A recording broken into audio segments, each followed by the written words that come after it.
Other news at the Summer Public Works and Infrastructure Minister Sihle Zikalala is today holding a bursaries award ceremony for at least 100 learners from the class of 2023 matriculants who have enrolled to study various built environment courses at universities across the country. The bursaries are part of the Department of Public Works and Infrastructure Skills Pipeline program.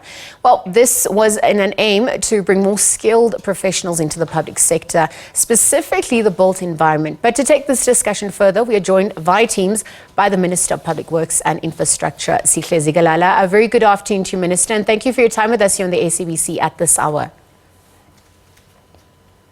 Thanks a lot, and good afternoon to you and your viewers.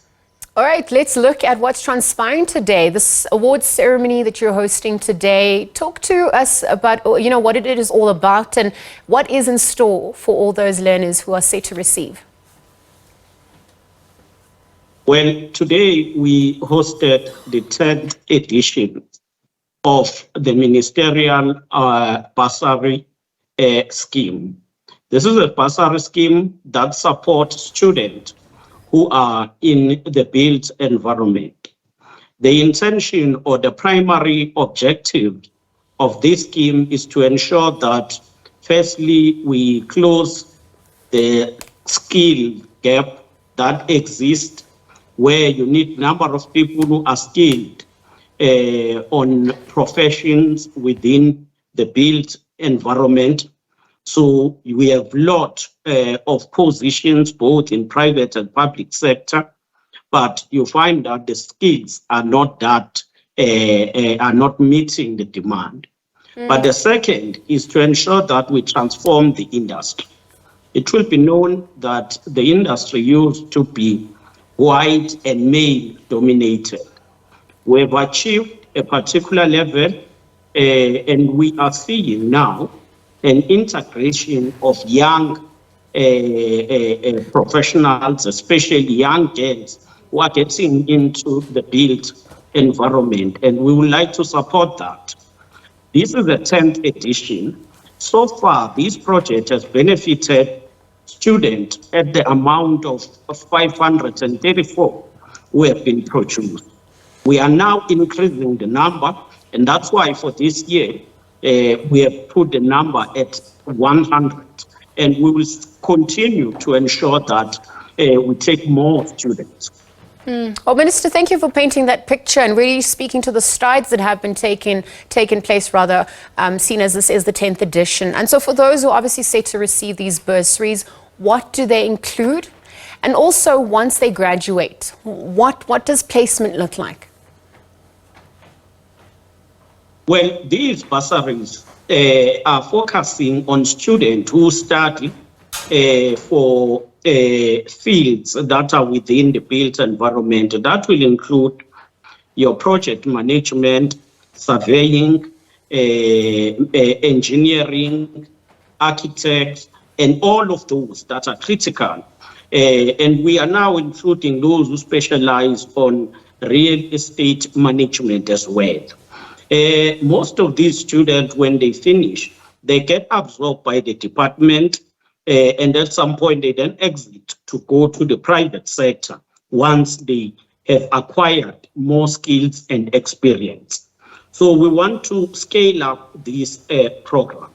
One of the things that make us to increase the number is the fact that there is a practical expression of its success.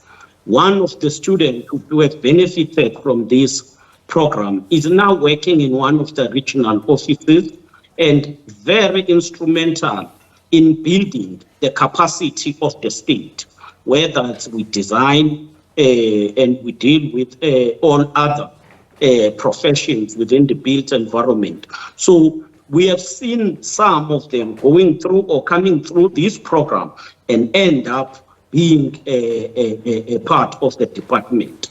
At the same time, some have gone even to the academia, like Dr. Mwendani, who was part of us earlier and spoke, is now working in UJ. So that's how this program benefits young people.